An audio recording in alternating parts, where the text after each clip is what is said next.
This past weekend, we had the first major tournament in the Webcam Championship circuit, hosted by myself and Tam Cardwell, and sponsored by Rochester CCG, Unfun Stuff, and Red Riot Games. If you're not familiar with the circuit, it's a series of 3 tournaments in June, September, and November, with the championship being in December. Each of these tournaments is 64 players, $15 entry. Players compete for really cool cash and product prizing. In this last one, George, who won the event, walked away with 3 boxes of Girl Power, $100, a sick play mat, and an invite to the Webcam World Championship in December, where there's going to be $3,000 on the line, and it's going to be free entry for the 16 best players from the circuit, the best 4 of each of the major tournaments, and then the best 4 at-large bids from who did the best across all the Swiss rounds from the 3 tournaments combined. So I'm going to go over our top 8 deck lists from that event. But before I jump into those, let's talk about character representation as a whole. We had 53 players who ended up actually playing. We had about 11 last minute drops of players who signed up a month ago, and then life got in the way. And because they dropped at the last minute, it was hard to find a replacement. So 53 players, still a solid turnout. And character representation was very, very scattered. Rodan saw the most players with 5, followed by Toga 3 with 4. And both of these characters actually did really well in terms of top cut conversion. So 2 of the 5 Rodans made top 8, 3 of the top 5 made top 10. That means that Rodan was a very popular character for a reason. He legitimately did kind of dominate the event and ended up winning the event. So if this event teaches us nothing else, it's that if you're playing in the regionals this upcoming month, you need to be prepared for these 2 characters, Rodan and Toga 3. Toga 3 saw 2 of the 4 characters make it into the top 8, and then 1 into the top 4. So both Rodan and Toga 3, high representation and a very good top cut conversion rate. Then we had Godzilla and Momo 3 with 3 players each. Nobody from this group made it into top cuts. And then Wolfwood, Jiro 2, Woman, Amajiki, Gentle, Cammy, Jester, Endeavor 3, Ochako 4, and Mirko 2, all with 2 each. I'm trying to think. We had 1 woman in top cuts. And that was I think that was it from this second group. We didn't have either of the Amajikis or Endeavor 3s or Ochako 4s, the characters you would have expected from this group to top cut. None of them ended up making it out. I did really enjoy the 2 Cammy lists that we saw. They were kind of focused on this Death Destruction package that was very, very interesting, using the new Mina 2 card combined with Punisher's Beam, combined with like the Shigaraki action. And then just a lot of characters at a 1-of, which I think this is going to be similar for the regionals throughout July. I don't think there's an obvious character to be prepared for like there was in the past with younger Toguro or Ojiro 2 or Overhaul and Mirio. Like Rodan, you need to be prepared for, but it's certainly not going to see 20% representation at regionals. There's a very good chance you could prepare for Rodan and then just not see them when you go up into your regional. So enough about the representation as a whole. Let's get into the top 8 lists. I've got them all pulled up on UVS Ultra over here. First off, we have my good friend and fellow content creator, Sam Tate, Ace Maneuvers. We have started streaming together pretty consistently lately. About every 2 weeks, we're doing an orange card, blue card video. We've made 2 of them here in the last month. I'd highly encourage you to go and check them out. We talked about what to prepare for going into this event. And then we also talked about our most overrated and underrated cards in Standard. Those were a blast to make, and I suspect we'll be doing those for a good while going forward. So absolutely go and support Ace Maneuvers. But there was a lot of advice that we mentioned in our last orange card, blue card, that Sam kind of shows off in this list. One of his things was you have to have good momentum hate. So here we have Instant Shining Flash, this set 1 reprint that's already making a splash in the meta. There were, I think, 2 lists in the top 8 running this card. So we have it at 3x. It's a nice 1 low block in a meta with Walk the Dog and Black Abyss. That's going to be at a premium. It's also going to discard their momentum, and it's going to help us play a long string of attacks. Also, Sam mentioned that we need to have good deadlock, and life can sometimes struggle with deadlock.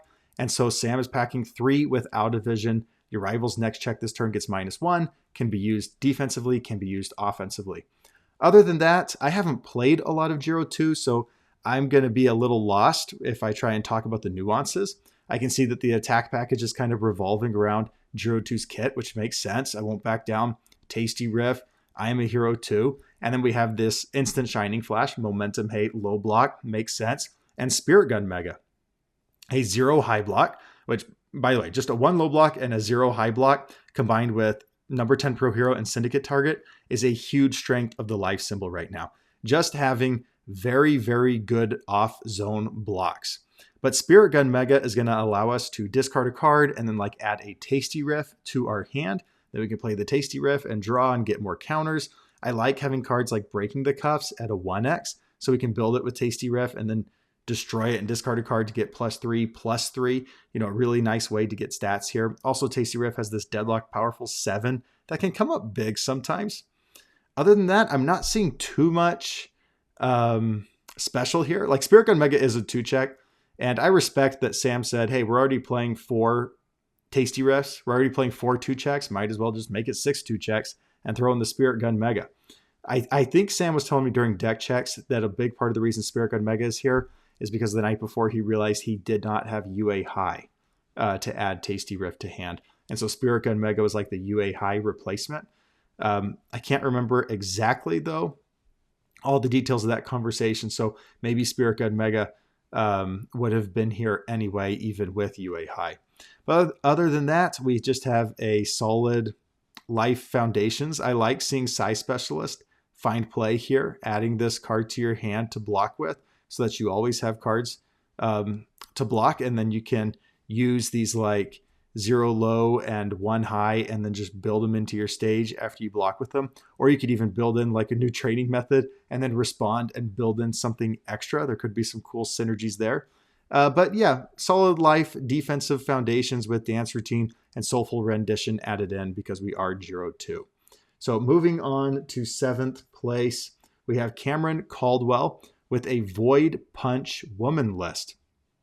Rupture Driver is a punch, and that means that we can play Repeated Smash and Rejuve, Double Fist, Plummeting Punch, Rewind Throttle. I feel like the Void symbol is the new punch symbol, and Rupture Driver makes Repeated 100% Smash really solid.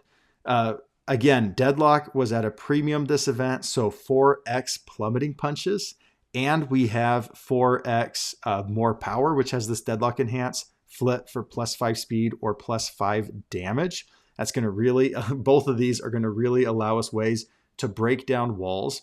And if they don't build up to Deadlock, then it's going to be quite difficult for them to keep up with the stats of Woman. Woman is adding this speed to every single move that she gets to play. More Power is a 2-def and not a 3-def because you are a Nomu.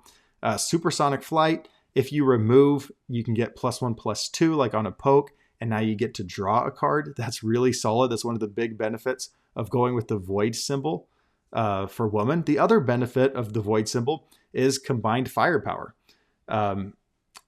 Combined Firepower, I feel like, might be close to the best action in the game right now. It's going to add on even more stats for Woman.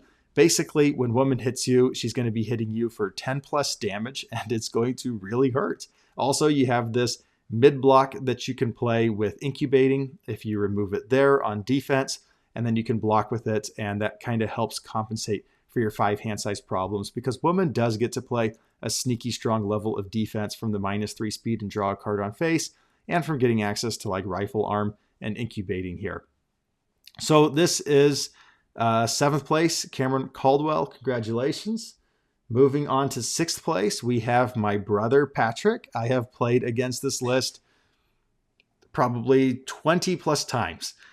He beat me in the semifinals of our 13-person local qualifier this past month with this list. Absolutely obliterated me. The list is all focused around just getting lots of Black Abysses. When an attack deals damage, we can add a Black Abyss in with Toga. We can also build in Friend of Animals and then remove it to go grab Black Abyss. Toga 3 can be kind of like this snowball character where as soon as you make one mistake, as soon as you allow Toga 3 to touch you once, she gets double momentum for it. They're going in face up, and then the stats just get out of hand very, very quickly. For example, in our game in the semifinals, I used Cheerleader to give Deception Dagger Flash. He went Cage of Hell into Deception Dagger. I used Cheerleader to give Deception Dagger Flash.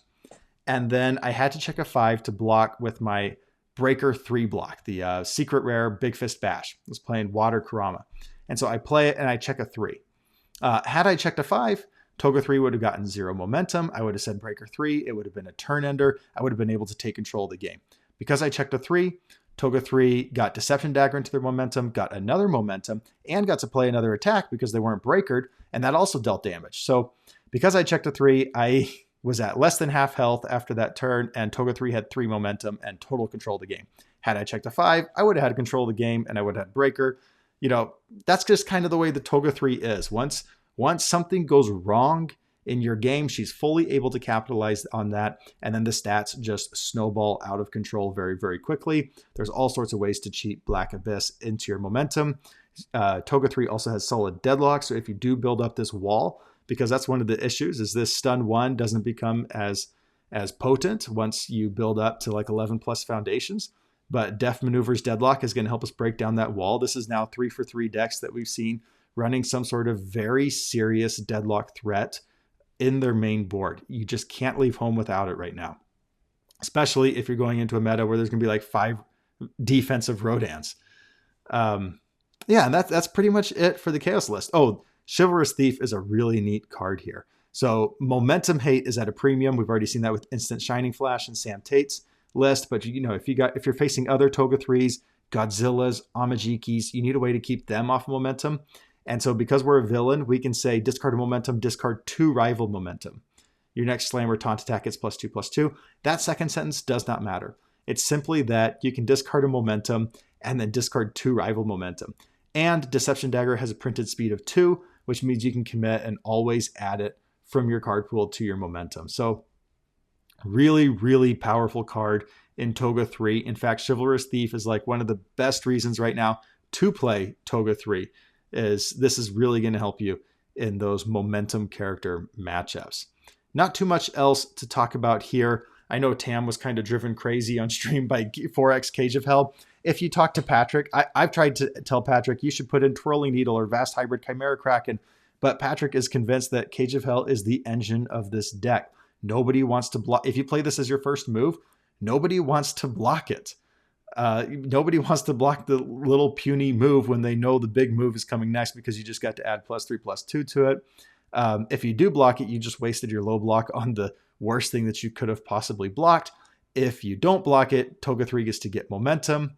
Even if you do block it, this is still going to momentum. It's also 1 low block in a meta where low blocks are at a premium.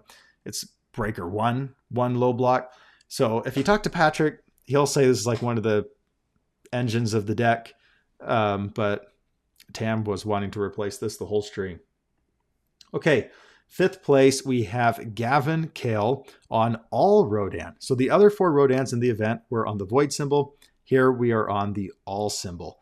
And a few things I wanted to point out is both the Rodans that made top cuts, so George and Gavin, were running a lot of throw hate in the main board. That's something that Rodan is very weak to, is massive throws. And massive throws are honestly kind of common in the current meta between Byakko and Godzilla and similar characters.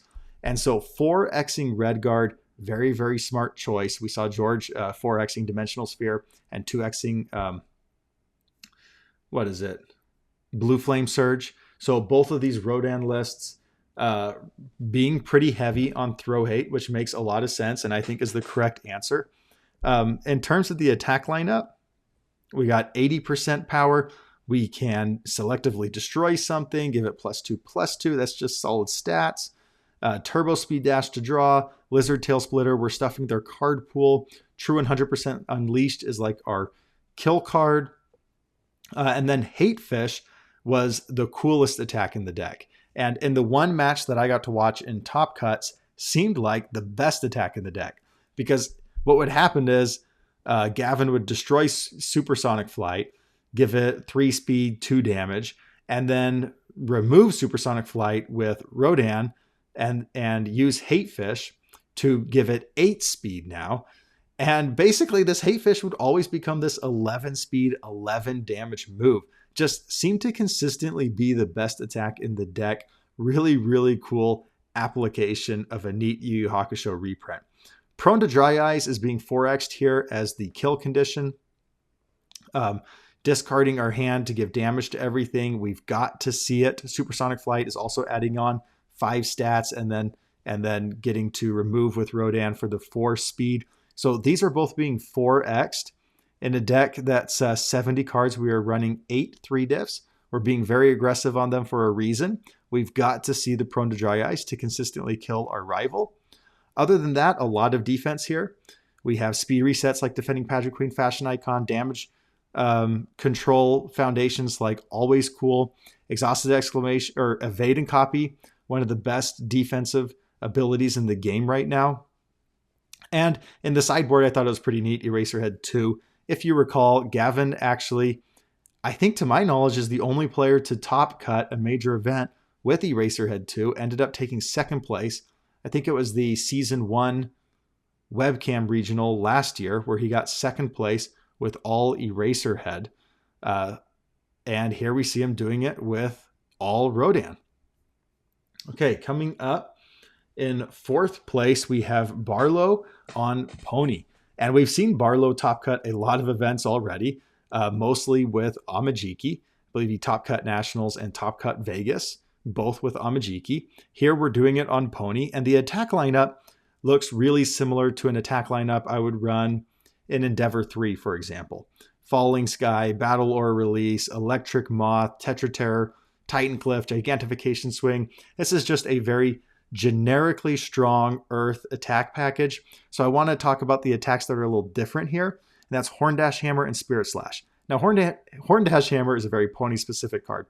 So let's talk about Spirit Slash. It's a 0 high block, and we can always change our rival's attack zone to the high zone and then have a 0 block mod ready to block with.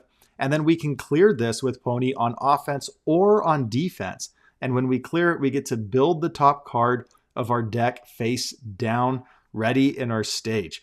Really neat interaction here with Pony, both on offense to build in and continue stringing out, or on defense to block with a 0 high block and then clear it and build and have even more defensive resources ready, which is something that we're kind of lacking here, is speed hate on defense, but we are not lacking for speed on offense. We've got Quick Response, which is also Crazy Deadlock. We've got number 23 Pro Hero. We've got Quick to Act. Everything in this deck is about speed, speed, speed. Pony's adding the speed. And then to help out our damage a little bit, we even have Sugar Rush Power Up. I really like this 1x here. Also, Pony's probably the best resistance training character in the game because she gets to discard her hand and go down in hand size and then just draw right back up to hand size on defense. And then the best card that you could draw with resistance training, I feel like, would be Referee Jury. A hand trap for once you're out of blocks to be able to be used in hand. And that's going to do it for this Pony list. Pony is a character that I have newfound respect for. Once she gets going in the late game, she just gets to play 1 million attacks. She gets to draw 1 million cards. I felt like on some of these Barlow attack strings, Barlow was seeing 15 plus cards in a turn. Between Electric Moth, Battle Aura Release, drawing all the time on face, Flustered, Chivalrous Competitor, seeing like 15, 16 attacks, or 15, 16 cards, tons of attacks, could self-clear with Pony. It was getting very, very scary, and it was impressive to watch. Okay, top 3. We have Life Toga 3. So we saw Patrick's list on Chaos, but what are the benefits that the Life symbol gets over Chaos? Well, if you look at this list, it's a little more defensive, I would say, than the Chaos version. We've got Airy, Idun Box, Incredible Display, Stalking Her Play, Fast Friendship. We've got a little more survivability baked in here. Also, I just really like this Toga Enhance on Stalking Her Prey. This is a card that is not available on the Chaos symbol. It says flip, remove a momentum, add a card from your discard pile to your momentum. So you can get rid of one of your momentum and then put instead a Black Abyss. So we're not running Command Pigeon Flock, but Stalking Her Prey should help us get to that critical mass of Black Abyss in our momentum. We really want to get 3 of this card in our momentum, and then it's pretty much lights out for our rival. As for the attacks, we get Piercing Needle, which is something, as soon as something deals damage, we can put Piercing Needle in our momentum and then immediately respond with it to make our rival lose 2 health. And by the way, that can kill your rival. So if your rival hasn't properly done the math, they think they'll live at 1 or 2 health after they half block, you can surprise them with Piercing Needle and then just kill them from there. Gouging Needle we saw be the primary kill condition in a lot of the games of Jordan's that we streamed, just for having powerful 3 and being a 5 low. Also here we have a 0 high block, which pairs pretty well with Fruit Tart Gourmand. And then we get Instant Shining Flash, again, this set 1 reprint. It's just really, really solid momentum hate and a 1 low block. It's going to help us string out. And Net Launcher, this Girl Power secret rare, just massive stats whenever you like it. Stun 2 opener. So if you give this stun 2 and then you Deception Dagger, give this stun 2, and then you got to stun 1 here, and then you're going to be giving this thing plus 3 speed, plus 6 damage. You can also build in something you like. So you could, for example, spend a momentum and then build in a Stalking or Prey, use Stalking or Prey to go get a momentum. Def Maneuvers is here for the deadlock. I really like this list. It feels like that this Life Toga list just has a lot of balance to it.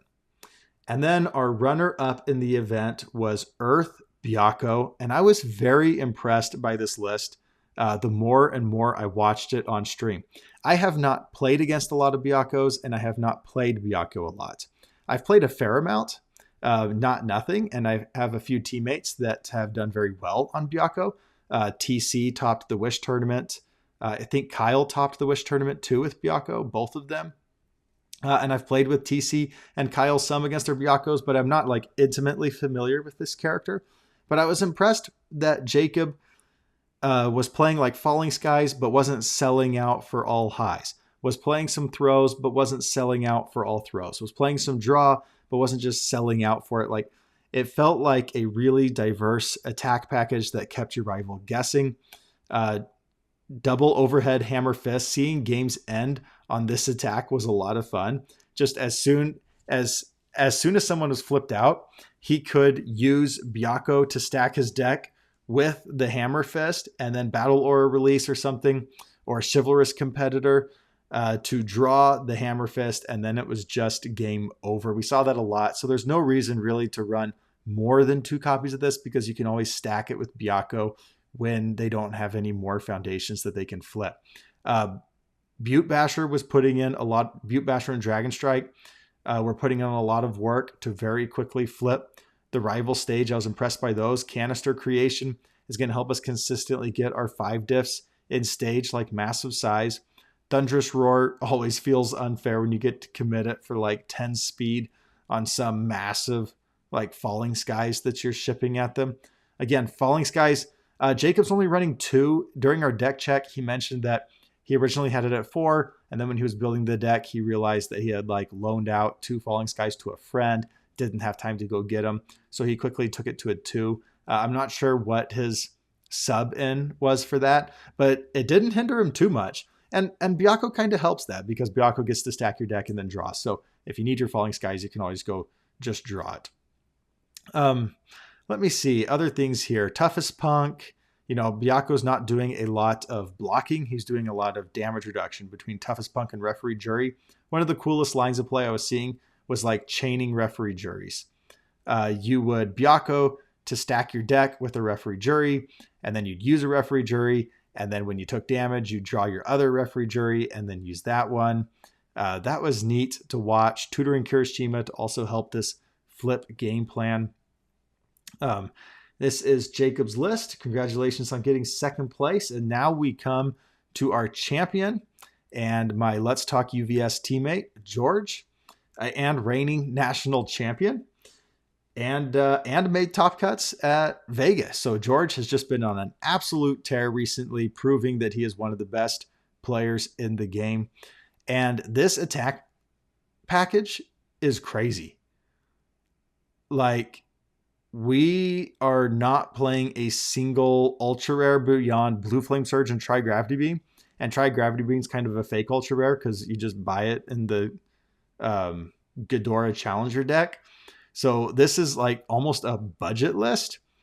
And when you look at each of these cards individually, you're left kind of confused. But when you look at it as a whole, it makes a lot of sense. This is like the classic example of the whole is greater than the sum of its parts. All of these attacks are very, very cheap. George is not running not a single 5 difficulty attack. All of these are 4 difficulty or 3 difficulty, and they all do just enough to warrant their inclusion. Borrowed Goods is the momentum hate that the Void symbol really lacks. This is one of the reasons that I kind of gave up on Void Rodan, is I didn't feel like I had momentum hate in a meta where that would be really important against the Amajiki and Toga 3s of the world. Well, Borrowed Goods is like Capture Evildoers. You get to discard a rival momentum and then get the top card of your deck to your momentum. And that sets up Twin Sword Slicer, which in Rodan will always freeze a rival foundation. It also gives an extra 2 damage. So this basically becomes like a 6 damage move, like a 5 low 6. And Borrowed Goods allows you to echo it. We saw that line a lot in the finals where it was Borrowed Goods into Twin Sword Slicer, echo Twin Sword Slicer. And then even if Byakko got another turn, he had his 2 best things, like the 2 massive sizes were frozen, and then Rodan had a good chance of living the backswing anyway. Viral Cosmos, both players draw a card. Hey, Rodan doesn't care that his rival's drawing a card. Everything's too fast to block with anyway. So that doesn't matter to him. It's just a 4 mid-4, draw 1, 2 low block. We'll take that. Beautiful Energy Blast. It's a 2 high block that you draw a card. Dimensional Sphere. Again, a ton of throw hate here. Blue Flame Surge and Dimensional Sphere. George is not looking to win this game early. He's basically looking to build a stage of 20 foundations. And then when you make the slightest mistake, he wins. Or he just eventually overpowers you through the raw speed of Rodan. The benefit of all these attacks is that like none of them have massive stats. And they don't need to have massive stats because Rodan gets Combined Firepower. To me, Combined Firepower is basically an extension of the character. It's one of the reasons I love running Rodan on Void, is I feel like if you're on Air or All, you're missing half the character card. Combined Firepower completes the character. It's the damage whenever you need it. Whenever you're ready, you think that an attack is really going to hit your rival, you use Combined Firepower, or you can add the damage from Knott's Flask. This just gives, between these 2 cards, you have all the damage that you need. You do not need more damage in your attack lineup. Rodan's already giving you 4 speed. We see a ton of 4 block modifier cards in this list. George is going all out on those. He has no fear of accidentally drawing into them. Putting a ton in here. We got, of course, 3 Supersonic Flight, 2 Proud Scion, this 4 low block. Also, this is crazy Deadlock, and that commit comes up pretty frequently to stop something of a speed bonus or penalty. You know, committing down like the new number 1, the most common speed reset on the Earth symbol, very, very powerful. Or committing down like a quick response. You know, this Rodan list wants to build into Deadlock, and so being able to just immediately commit down your rival's best Deadlock piece, that's huge. Pressured by All for One is the primary kill condition of this deck. Most of the attacks are ranged or weapons, and so at any time we can destroy 2 foundations. Again, we like to build to 20. What's destroying 2 committed foundations? The Void symbol actually struggles for foundation destruction, and so between Pressured by All for One, try Gravity Beam, and let's see, where is it? Did we take it out? Idle Work. Okay, if we did take it out, I'm so happy because I hate idle work.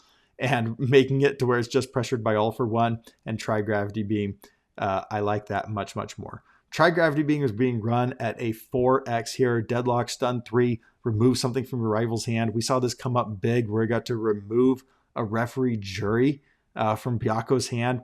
And it's just going to be a 4 mid 7 in Rodan all the time. As a practical matter, it's going to be like an 8 mid 7. Again, these 4 difficulty moves, they really don't need stats. They just need to be doing something for you. Drawing a card, drawing a card, drawing a card, throw hate, adding a momentum to your hand so you can play a low attack ratio, echoing and freezing, momentum hate that you need, Most of the time, you're not even getting that combo enhance off, although sometimes I'm sure you are. But it's just here to be capture evildoers on face. Try gravity beam, like they're all like doing something and they don't need to carry your stats. You know, like one card that George isn't running here is Ice Sword Execution. And both Tam and I were very, very surprised by that. And Tam joked, well, maybe George just doesn't like killing people. And after the event, I talked with George. I said, why weren't you running Ice Sword Execution? He said, well, I kind of built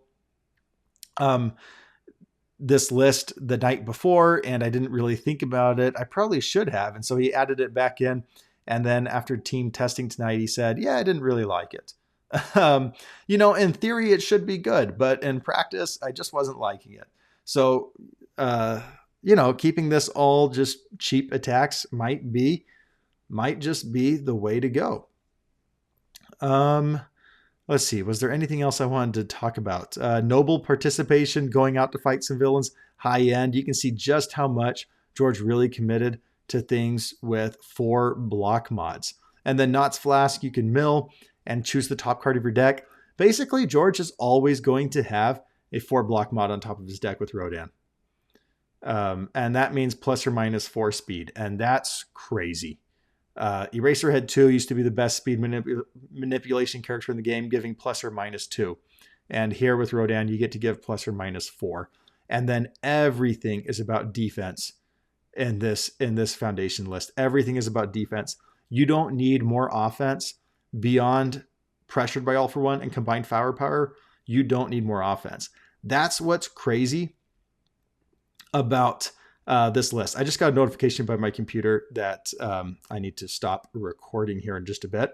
So I'm going to give this, I'm going to give this just one last minute. But that's what's so crazy about Rodan is that George is still consistently killing people with this very low damage attack lineup because of Combined Firepower. This is just the type of shenanigans that Combined Firepower and Knott's Flask enable. And then all the, we just have Incubating. Where is it? Petty Squabble is interesting. Rifle Arm, Unbreakable, 3 Eyes of Hiei. These are really cool with Combined Firepower, by the way, because then you can use Combined Firepower for a full block. 3 Eyes of Hiei to change it to a mid. Unbreakable, commit, destroy something. Again, another void destruction outlet. And then it's considered fully blocked. And then we have these for our throw hate. Just so much defense here. George can really take his time and then just add the Combined Firepower for defense. So huge congratulations to George for taking down the event and showing us the power of Void Rodan with a budget list. Like, I think the most expensive card in this list is the Zero Diff Botan's Coaching at $13 a card. If you took off Botan's Coaching, I think this is like $60 if you wanted this list. This is probably like a $100 list. If you just went to TCG Player and bought it. Like, this is just nuts. And it really shows just the raw efficiency of Rodan with Combined Firepower. And that was our June webcam event in review. By the way, guys, if you want to get in on the next major tournament, it is boarding right now. I'll have the event link in the description of this video. The event is capped at 64 players, first come, first serve. If you don't sign up in time, too bad, so sad. I'll let you know if someone drops and you can take their place, but make sure to go and sign up as fast as you can. September 7th is Major Tournament 2 in the Webcam Championship Circuit. In this event, we had Barlow, Jordan, Jacob, and George all punch their tickets to the $3,000 December Championship. Will you be joining them in September? Go and sign up now.